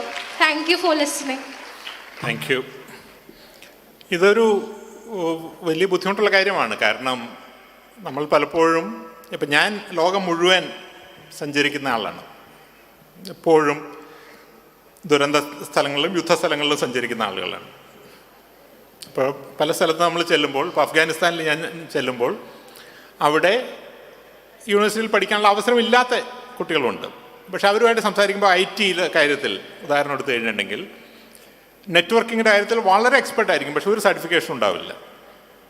അതേസമയം തന്നെ നമ്മൾ നേരെ തിരിച്ച് ദുബായിൽ ചെല്ലുകയാണെങ്കിൽ അല്ലെങ്കിൽ ബ്രൂണൈയിൽ ചെല്ലുകയാണെങ്കിൽ അവിടെ കുട്ടികൾക്കെല്ലാം സർട്ടിഫിക്കേഷൻ ഉണ്ട്. അപ്പോൾ അന്താരാഷ്ട്ര രംഗത്തേക്ക് അവർക്ക് ജോലി കിട്ടാനായിട്ട് സാധിക്കില്ല. മാത്രമല്ല പലപ്പോഴും അവരുടെ ലോക്കൽ ജോലികൾ പോലും, ഇപ്പം നൈജീരിയയിൽ അവിടുത്തെ ലോക്കൽ സ്ഥാപനങ്ങളിൽ ജോലിക്ക് പോലും അന്താരാഷ്ട്രമായിട്ടുള്ള ആളുകൾ വരുന്നൊരു സാഹചര്യം ഉണ്ടാകും. അപ്പം ഈ ഒരു പ്രശ്നത്തെയാണ് വാസ്തവത്തിൽ ഇവിടെ നിങ്ങളുടെ MLA ഹാൻഡിൽ ചെയ്യാനായിട്ട് ശ്രമിക്കുന്നത്. എങ്ങനെയാണ് ഇപ്പോൾ പെരിന്തൽമണ്ണ എന്ന് പറയുന്ന ഒരു മെട്രോ നഗരമൊന്നുമല്ലല്ലോ. ഇങ്ങനെയുള്ള പ്രദേശത്തുള്ള ആളുകൾക്ക് പോലും അന്താരാഷ്ട്രമായുള്ള ഒരു എക്സ്പോഷർ ഉണ്ടാക്കുന്നത്. ഇതാണ് ആദ്യത്തെ കാര്യം. അതായത് എന്താണ് ലോകമെന്ന് ആദ്യമായിട്ട് മനസ്സിലാക്കാനുള്ള ഒരു അവസരം, അതായിട്ട് ഈ ഒരു സെഷൻ എടുക്കുക. അതിനുശേഷം അതുമായിട്ട് എങ്ങനെയാണ് കണക്ട് ചെയ്യുന്നത് എന്ന് നോക്കുക. അപ്പോൾ ഞാൻ പറഞ്ഞു, സർട്ടിഫിക്കേഷനെ പറ്റി പറഞ്ഞു, ലിങ്ക്ഡിനിലെ സർട്ടിഫിക്കേഷനെ പറ്റി പറഞ്ഞു, സിസ്കോയുടെ സർട്ടിഫിക്കേഷനെ പറ്റി പറഞ്ഞു, ഗൂഗിളിൻ്റെ സർട്ടിഫിക്കേഷനെ പറ്റി പറഞ്ഞു. ഈ സർട്ടിഫിക്കേഷൻ എടുക്കാനായിട്ട് നമ്മൾ അമേരിക്കയിൽ പോകേണ്ട കാര്യമില്ല, നാട്ടിൽ തന്നെ ഇരുന്ന് ചെയ്യാവുന്നതേ ഉള്ളൂ. മറ്റുള്ള ആളുകളുമായിട്ട് ബന്ധപ്പെടുന്നതിനെ പറ്റി പറഞ്ഞു, ലിങ്ക്ഡിൻ വഴി ബന്ധങ്ങൾ ഉണ്ടാക്കുന്നതിനെ പറ്റി പറഞ്ഞു. ഇതിന് നമുക്ക് ഏത് വീട്ടിലിരുന്നാലും ചെയ്യാവുന്നതേ ഉള്ളൂ. ഞാൻ ജനുവയിലിരിക്കുമ്പോൾ അല്ലെങ്കിൽ എൻ്റെ കൊളീഗ്സ് ജനുവയിലിരിക്കുമ്പോൾ സ്ഥിരമായിട്ട് കാണുന്ന കാഴ്ചയുണ്ട്. ലോകത്തെ ഏതെങ്കിലും ഒരു സ്ഥലത്ത് മാലിയിൽ നിന്നുള്ളൊരാൾ ഒരു ഇമെയിൽ അയക്കും. പലപ്പോഴും ഇംഗ്ലീഷൊന്നും പെർഫെക്റ്റ് ഒന്നും ആയിരിക്കില്ല, പക്ഷേ they will make an effort to reach out. അപ്പോൾ അങ്ങനെ ഒരു മെയിൽ വരുമ്പോൾ നമ്മൾ ശ്രദ്ധിക്കും അത്. അപ്പോൾ ഞങ്ങളത് തീർച്ചയായിട്ടും കാലിബ്രേറ്റ് ചെയ്യുന്നുണ്ട്. ഇവർ വരുന്ന സോഷ്യോ എക്കണോമിക് ബാക്ക്ഗ്രൗണ്ട് കാലിബ്രേറ്റ് ചെയ്തിട്ടാണ് നമ്മൾ അവരെ സപ്പോർട്ട് ചെയ്യാനായിട്ട് ശ്രമിക്കുന്നത്. ഇന്ന് പഴയതിലും വളരെ എളുപ്പമാണ്. ഇപ്പോൾ എൻ്റെ ചെറുപ്പകാലത്ത് അത് സാധ്യമായിരുന്നില്ല. ഒരു പോസ്റ്റ് കാർഡിൽ എഴുതി നമുക്ക് വേറൊരു ലോകത്തേക്ക് എത്തിക്കുക, അവരുടെ ഈ അഡ്രസ്സ് പോലും നമുക്കറിയില്ല. ഇന്നങ്ങനെയല്ല. അപ്പോൾ ലോകത്ത് ആരെ വേണമെങ്കിലും നമുക്ക് കോൺടാക്ട് ചെയ്യാം. നമുക്ക് വേണമെങ്കിൽ ബിൽഗേറ്റ്സിനെ കോൺടാക്ട് ചെയ്യാം. നിങ്ങൾ 6 ലെവൽ ഓഫ് സെപ്പറേഷൻ എന്ന തിയറി കേട്ടിട്ടുണ്ടോ? 6 ലെവൽ ഓഫ് സെപ്പറേഷൻ എന്ന് കേട്ടിട്ടുണ്ടോ? 6 ലെവൽ ഓഫ് സെപ്പറേഷൻ പറയുന്നത് വളരെ രസകരമായൊരു കാര്യമാണ്. ലോകത്ത് ഇന്നിപ്പോൾ 7 ബില്യണോളം ആളുകൾ ജീവിച്ചിരിക്കുന്നുണ്ട് എന്നാണ് പറയുന്നത്. ഈ 7 ബില്യൺ ആളുകൾ തമ്മിൽ പരസ്പരമായി ബന്ധപ്പെടാനായിട്ട് ഒരു 6 ആളുകളുടെ അകലമാണ്. ഇപ്പം ഞാനും അമേരിക്കൻ പ്രസിഡൻറ്റും, എനിക്കിപ്പോൾ അമേരിക്കൻ പ്രസിഡൻറ്റിനെ അറിയില്ല, പക്ഷെ ഞാൻ ആരെങ്കിലും അറിയുന്ന ഒരാൾ അമേരിക്കൻ പ്രസിഡന്റ് അറിഞ്ഞിരിക്കും. അങ്ങനെ ലോകത്തുള്ള ഏറ്റവും നമ്മൾ വിചാരിക്കുന്ന ഇപ്പോൾ മംഗോളിയയിലുള്ള ഒരു ആട് മേയ്ക്കുന്ന ഒരാളും അമേരിക്കൻ പ്രസിഡന്റും തമ്മിൽ പരമാവധി 6 ആളുകളുടെ ഗ്യാപ്പേ ഉള്ളൂ എന്നാണ്. ഇത് 1920കളിൽ വന്നൊരു തിയറിയാണ്, 6 ലെവൽ ഓഫ് സെപ്പറേഷൻ. അത് പലപ്പോഴും എംപിരിക്കലായിട്ട് വെരിഫൈ ചെയ്യപ്പെട്ടിട്ടുണ്ടായിരുന്നെങ്കിലും സിസ്റ്റമാറ്റിക്കായിട്ട് വെരിഫൈ ചെയ്യപ്പെട്ടിരുന്നില്ല. 2 വർഷം മുമ്പ് ഫേസ്ബുക്ക് അത് വെരിഫൈ ചെയ്തു. അപ്പോൾ ഫേസ്ബുക്ക് വെരിഫൈ ചെയ്തപ്പോൾ കിട്ടിയ വിഷയമെന്ന് പറയുന്നത് അതിലും അതിശയകരമായിരുന്നു. വാസ്തവത്തിൽ ലോകത്തെ ആളുകൾ തമ്മിൽ 6 ലെവൽ സെപ്പറേഷൻ പോലുമില്ല, 4.1 ലെവൽ സെപ്പറേഷൻ ഉള്ളൂ എന്നാണ് പറയുന്നത്. അതായത് ഞാൻ പറയുന്നത് ലോകത്തെ ഇന്ന് ആരെയും റീച്ച് ഔട്ട് ചെയ്യാനായിട്ട് നമുക്ക് വലിയൊരു ഗ്യാപ്പില്ല. നമ്മളൊന്ന് കൈ പൊക്കി കഴിഞ്ഞിട്ടുണ്ടെങ്കിൽ അവിടെ എത്തും. പക്ഷേ അങ്ങനെ പൊക്കണമെന്നൊരു തോന്നൽ നമുക്കുണ്ടാകണം. അതിന് ഇതുപോലെയുള്ള അവസരങ്ങൾ ഇവിടെ നിന്ന് തുടങ്ങുക. ലിങ്ക്ഡിനിൽ പോവുക. ലിങ്ക്ഡിനിൽ നിന്ന് നിങ്ങൾക്ക് എവിടെയാണോ എത്തേണ്ടത് അവിടെ പോയി കണക്ട് ചെയ്യുക. അവിടെ പോയി കണക്ട് ചെയ്യുക. You will reach there. Thank you. നമസ്കാരം സാർ. എൻ്റെ പേര് നിസാമുദ്ദീൻ എന്നാണ്. ബൈ പ്രൊഫഷൻ ടീച്ചറാണ്. 2 ചോദ്യമാണ് ചോദിക്കാനുള്ളത്. ഒന്നാമത്തത്, സാർ നേരത്തെ ഓൺലൈൻ ലേണിംഗ് സെൻറ്ററുകളെ കുറിച്ച് പറഞ്ഞു. അപ്പം അതുമായി ബന്ധപ്പെട്ട് റീസെൻ്റായിട്ട് ഇന്ത്യയിൽ വന്നൊരു റിപ്പോർട്ടിൽ പറയുന്നുണ്ട്, ഇന്ത്യയിൽ ഒരുപാട് യൂണിവേഴ്സിറ്റികൾ പൂട്ടിപ്പോവും. അതിൽ നമ്മുടെ കാലിക്കറ്റ് യൂണിവേഴ്സിറ്റിയൊക്കെ വരെ പൂട്ടിപ്പോകും എന്നുള്ള റിപ്പോർട്ടാണ് പറയുന്നത്. അപ്പോൾ ഇത്തരത്തിലൊരു ഓൺലൈൻ ലേണിംഗ് സെൻ്റർ അല്ലെങ്കിൽ ഡിജിറ്റൽ ലിറ്ററസി വരുമ്പോൾ നമ്മുടെ നാട്ടിലെ കുട്ടികൾ അതിനെങ്ങനെയാണ് ബാലൻസ് ചെയ്യേണ്ടത്? രണ്ടാമത്തെ ചോദ്യം, ജെ.എസ്. അടൂർ സാറിൻ്റെ ഒരു സെഷനിൽ കേട്ടതാണ്. അപ്പോൾ നമ്മുടെ നാട്ടിലെ കുട്ടികളുടെ പ്രധാനപ്പെട്ട ഒരു വിനോദമാണ് 50 ലക്ഷം 60 ലക്ഷം കൊടുത്ത് വിദേശത്ത് പോയിട്ട് പഠിക്കുക. പക്ഷേ അതൊരിക്കലും അവർക്ക് വിദേശത്തെ നല്ല യൂണിവേഴ്സിറ്റികൾ ഒരിക്കലും എത്തിപ്പെടാൻ സാധിക്കില്ല. അപ്പോൾ അദ്ദേഹം പറയുന്നത് ആ പൈസ ഇന്ത്യയിൽ കൊടുത്ത് ഇവിടെ പഠിക്കുകയാണെങ്കിൽ ഇൻവെസ്റ്റ് ചെയ്യുകയാണെങ്കിൽ അതിനേക്കാളും കൂടുതൽ നമുക്ക് ലാഭം ഉണ്ടാക്കാൻ കഴിയുന്നതാണ്. അപ്പോൾ ഇത്തരത്തിൽ ലോകത്തിലെ ഫസ്റ്റ്, സെക്കൻഡ്, തേർഡ് റാങ്കിങ്ങിലുള്ള യൂണിവേഴ്സിറ്റിയിലേക്ക് എത്തിപ്പെടാൻ സാധാരണക്കാരായ കുട്ടികൾ എന്തൊക്കെ കാര്യങ്ങളാണ് ചെയ്യേണ്ടത്? Thank you. ആദ്യത്തെ കാര്യം, ഇന്ത്യയുടെ പുതിയ എഡ്യൂക്കേഷൻ പോളിസി പ്രകാരം അതിൻ്റെ കരടിൽ കൃത്യമായിട്ട് പറഞ്ഞിരുന്നു. അതായത് ഇന്ത്യയിലെ യൂണിവേഴ്സിറ്റികൾ പൂട്ടിപ്പോവുകയല്ല, വാസ്തവത്തിൽ ഇത് ഇരട്ടിക്കുകയാണ് ചെയ്യാൻ പോകുന്നത്. ഇന്ന് 1000 യൂണിവേഴ്സിറ്റികളുള്ളത് 2000 യൂണിവേഴ്സിറ്റികളാക്കും എന്നാണ് ഇന്ത്യയുടെ പുതിയ എഡ്യൂക്കേഷൻ പോളിസിയുടെ കരടിൽ പറഞ്ഞത്. ഫൈനലായി കഴിഞ്ഞപ്പോൾ ആ നമ്പർ അവർ എടുത്തു കളഞ്ഞു. പക്ഷേ യൂണിവേഴ്സിറ്റികളുടെ എണ്ണം കൂട്ടുമെന്ന് തന്നെയാണ് പറഞ്ഞത്. പക്ഷെ അവർ കൂട്ടുമെന്ന് പറഞ്ഞത് അഫിലിയേറ്റഡ് കോളേജുകളാണ്. അപ്പോൾ കാലിക്കറ്റ് യൂണിവേഴ്സിറ്റി അല്ലെങ്കിൽ കേരളത്തിലെ യൂണിവേഴ്സിറ്റികളുടെ സംവിധാനം എന്ന് പറയുന്നത് യൂണിവേഴ്സിറ്റികളിലല്ലല്ലോ ടീച്ചിങ് നടക്കുന്നത്. ടീച്ചിങ് നടക്കുന്ന ഇൻഡിവിജ്വൽ ആയിട്ടുള്ള കോളേജുകളിലാണ്. ഈ കോളേജുകൾ ഇല്ലാതാക്കുമെന്നും ഈ ഓരോ കോളേജുകൾക്കും വേണമെങ്കിൽ ഡിഗ്രി കൊടുക്കാനുള്ള അർഹത ഉൾപ്പെട്ട ഓട്ടോണമി കൊടുക്കുന്നതാണ്. ഇപ്പോൾ ഓട്ടോണമസ് കോളേജ് കേരളത്തിൽ 10-15 ഉണ്ട്. പക്ഷേ അവരുടെ ഡിഗ്രി കൊടുക്കുന്ന യൂണിവേഴ്സിറ്റിയാണ്. പക്ഷെ അതുകൂടി മാറ്റി ഡിഗ്രി കൊടുക്കാൻ ഉൾപ്പെടെയുള്ള അവകാശമുള്ള ഓട്ടോണമസ് കോളേജുകളാക്കി മാറ്റുമെന്നും ഇന്ന് 40,000 കോളേജുകളുള്ളതിനെ 10,000 ഓട്ടോണമസ് കോളേജുകളായി ചുരുക്കുമെന്നാണ് പറയുന്നത്. വാസ്തവത്തിൽ കേരളത്തിന് നല്ല കാര്യമാണ്. കേരളത്തിലെ ഓരോ കോളേജുകളും വേണമെങ്കിൽ ഒരു ഓട്ടോണമസ് കോളേജാക്കി മാറ്റാനും അതിന് സ്വന്തമായി സിലബസ് ഉണ്ടാക്കാനും ഓൺലൈനായും ഓഫ്ലൈനായും വിദേശത്തുനിന്നുള്ള ആളുകളെ പഠിപ്പിക്കാനുള്ള സാഹചര്യം ഉണ്ടായി കഴിഞ്ഞിട്ടുണ്ടെങ്കിൽ കേരളത്തിലെ വിദ്യാഭ്യാസം കൂടുതൽ നന്നാവുമെന്നാണ് ഞാൻ വിശ്വസിക്കുന്നത്. അപ്പോൾ യൂണിവേഴ്സിറ്റികൾ പൂട്ടിപ്പോകുക എന്നുള്ളതല്ല ഒരു സാധ്യത ഇന്ത്യയിലെ എഡ്യൂക്കേഷൻ പോളിസി. പക്ഷേ ഈ ഓൺലൈൻ വിദ്യാഭ്യാസത്തിൻ്റെ ഒരു വരവ് പേരില്ലാത്ത യൂണിവേഴ്സിറ്റികളിൽ കുട്ടികൾക്കുള്ള താല്പര്യം ഇല്ലാതാക്കും. ഞാൻ ആദ്യമേ പറഞ്ഞല്ലോ, ഇപ്പോൾ ഇന്ത്യയിലെ ലോകത്തെ 10,000 യൂണിവേഴ്സിറ്റികളിൽ ആദ്യത്തെ 1000 യൂണിവേഴ്സിറ്റികളിൽ പോലും കേരളത്തിൽ ഒരു യൂണിവേഴ്സിറ്റി ഇല്ല. അപ്പോൾ നമ്മളുടെ ഡിഗ്രിയായി നമ്മൾ എവിടെയെങ്കിലും പോയി കഴിയണമെങ്കിൽ അത് ആർക്കും അറിയില്ല. അപ്പോൾ ആളുകൾ അത് അറിയുന്ന ഒരു യൂണിവേഴ്സിറ്റിയെ നോക്കും. അപ്പോൾ അതുകൊണ്ടാണ് കോഴ്സേറ നോക്കും, അല്ലെങ്കിൽ എഡെക്സ് നോക്കും, ലിങ്ക്ഡിൻ നോക്കും. അതൊന്നും യൂണിവേഴ്സിറ്റികളല്ലെങ്കിൽ പോലും ആ ഒരു സാഹചര്യം നിലനിൽക്കുന്നുണ്ട്. പക്ഷെ അതിലെത്തിപ്പറ്റാൻ നമുക്കും ബുദ്ധിമുട്ടൊന്നുമില്ല. ഇത് കാരണം അത് സൗജന്യമാണ്, ഓൾമോസ്റ്റ് സൗജന്യമാണ്. രണ്ടാമത്, ഇന്ത്യയിലെ വിദ്യാർത്ഥികളുടെ വിദേശത്തേക്കുള്ളൊരു പോക്കുണ്ട്. ഞാൻ അതിനെ പൂർണ്ണമായി സപ്പോർട്ട് ചെയ്യുന്ന ഒരാളാണ്. എൻ്റെ അടുത്ത് ധാരാളം ആളുകൾ വരാറുണ്ട് വിദേശത്ത് പോകാനായിട്ട്, കാനഡയിലേക്ക് പ്രത്യേകിച്ചും. അവിടെയാണ് ഏറ്റവും ലോവസ്റ്റ് ആയിട്ടുള്ള എഡ്യൂക്കേഷൻ. UK, Germany, ഫിൻലാൻഡിലൊക്കെ. അപ്പം അതിന് ഞാൻ പറയുന്ന കാര്യം, നമ്മുടെ പെർസ്പെക്റ്റീവിലുണ്ടാകുന്നൊരു മാറ്റം, പെൺകുട്ടികളുടെ കാര്യത്തിൽ പ്രത്യേകിച്ചും, അവരുടെ ഒരു അവസരങ്ങളുടെ ആകാശം വളരെ വലുതാകും. ഇപ്പോൾ കേരളത്തിൽ എന്ന് പറയുകയാണെങ്കിൽ പെൺകുട്ടികൾ ഏത് സമയത്ത് വീട്ടിൽ നിന്ന് പോകണം, ഏത് വസ്ത്രം ധരിക്കണം, ഇതെല്ലാം ബുദ്ധിമുട്ടല്ലേ. പബ്ലിക് ട്രാൻസ്പോർട്ട് എല്ലാം ബുദ്ധിമുട്ടാണ്. പക്ഷേ ഇന്ത്യക്ക് പുറത്താണെങ്കിൽ അതൊരു ബുദ്ധിമുട്ടില്ല. അതുകൊണ്ട് തന്നെ ഇന്ത്യക്ക് പുറത്ത് പോകുന്ന മലയാളി പെൺകുട്ടികൾ വളരെ വളരെ ഹൈ ആയിട്ട് പെർഫോം ചെയ്യുന്ന ആളുകളാണ്. അപ്പോൾ അതുകൊണ്ട് ഒരു ടോപ്പ് യൂണിവേഴ്സിറ്റി അല്ലെങ്കിൽ പോലും വിദേശത്ത് പോകുന്നതിനെ പിന്തുണയ്ക്കുന്ന ഒരാളാണ് ഞാൻ ആളുകളോട് പറയാറുള്ള ഇത്ര മാത്രമേ ഉള്ളൂ. നമ്മൾക്ക് അത് 40-50 ലക്ഷം രൂപ ചിലവാക്കുകയാണെങ്കിൽ അതിനുള്ള സാമ്പത്തിക ശേഷി നമുക്കുണ്ടോ എന്നുള്ളത് നമ്മൾ ശ്രദ്ധിക്കണം. ഇപ്പോൾ നമ്മളുടെ അച്ഛൻ്റെ പെൻഷൻ അല്ലെങ്കിൽ അമ്മയുടെ പെൻഷൻ പ്ലാനും എടുത്ത് നമ്മൾ പോയി കഴിഞ്ഞിട്ടുണ്ടെങ്കിൽ അത് ചിലപ്പോൾ നഷ്ടമുണ്ടാകും. പക്ഷേ ഇവിടെ നമ്മൾക്കറിയാമല്ലോ, 5000 ആളുകളെ വിളിച്ച് കല്യാണം നടത്തുകയും ആ തരത്തിലുള്ള ചിലവ് ഒഴിവാക്കി അത് കുട്ടികളുടെ വിദ്യാഭ്യാസത്തിന് വേണ്ടി വിദേശത്ത് വിടുകയാണെങ്കിൽ അത് നല്ല തീരുമാനമാണ് എന്നുള്ള അഭിപ്രായമാണ് എനിക്കുള്ളത്. Thank you. Good afternoon, sir. Yes. Myself, Salman Faris from Cardi Healthcare Solution. I am working as medical coding faculty. The main disadvantage of technology is social isolation and loneliness. My question is, during first corona outbreak, many of my students placed as work from home option, but even though second outbreak, they opt work from home, more than that of work from home, work from office option. And many of my second question is, many of my students not ready to attend interviews from MNCs, especially they don't know how to answer spontaneous question like briefly explain about Kerala or like that question.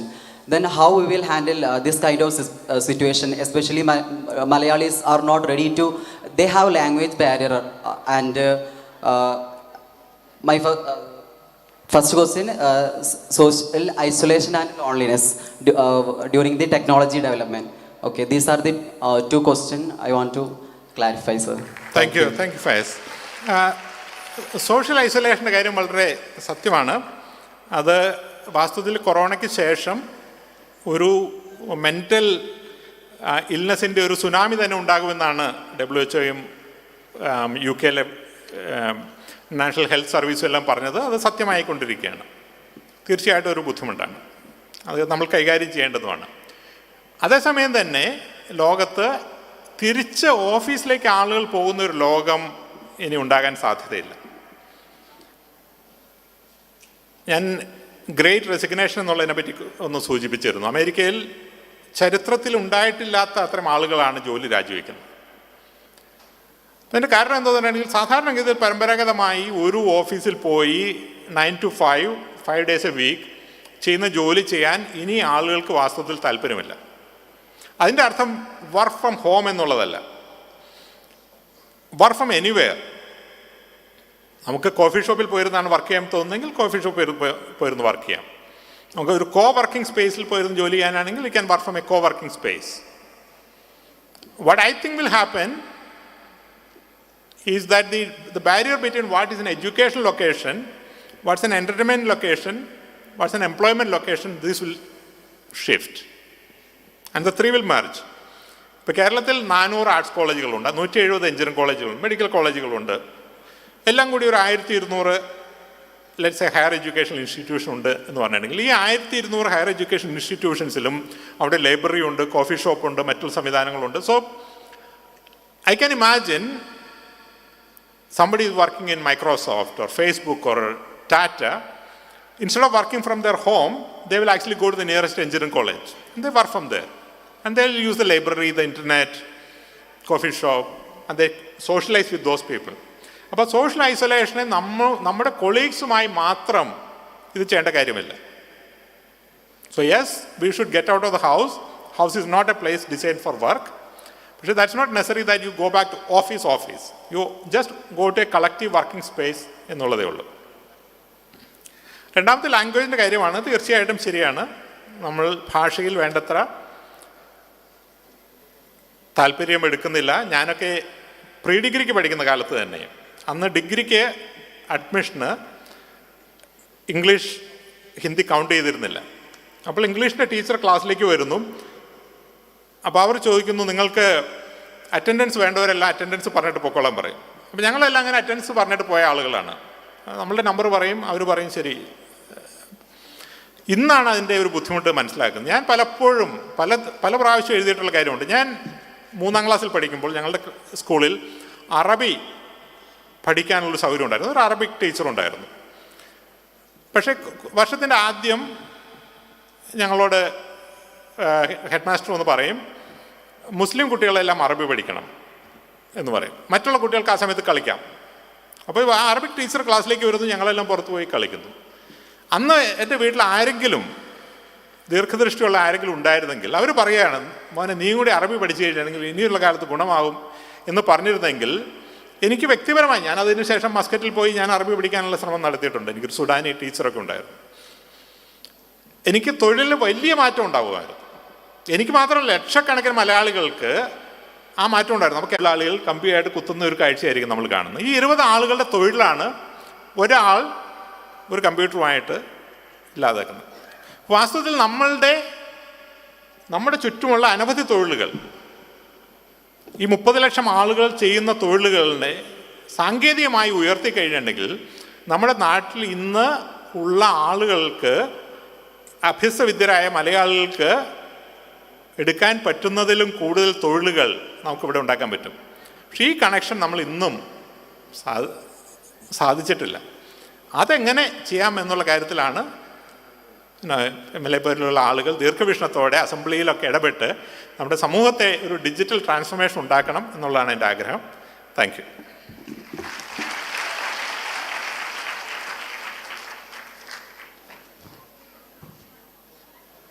വളരെ നന്ദി പറയുകയാണ്.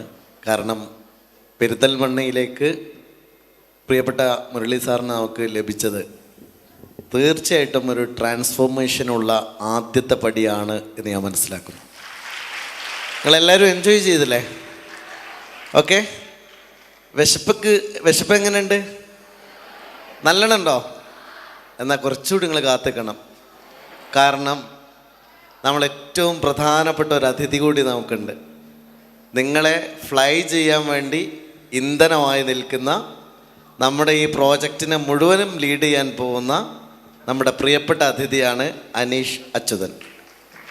മലയാളികൾക്ക്, പെരിന്തൽമണ്ണക്കാർക്ക് ലോകത്തിന് മുമ്പിൽ അഭിമാനിക്കാവുന്ന അനീഷിൻ്റെ ഒരു ചെറിയ interaction കൂടെ നിങ്ങൾക്ക് വേണ്ടിയുണ്ട്. അത്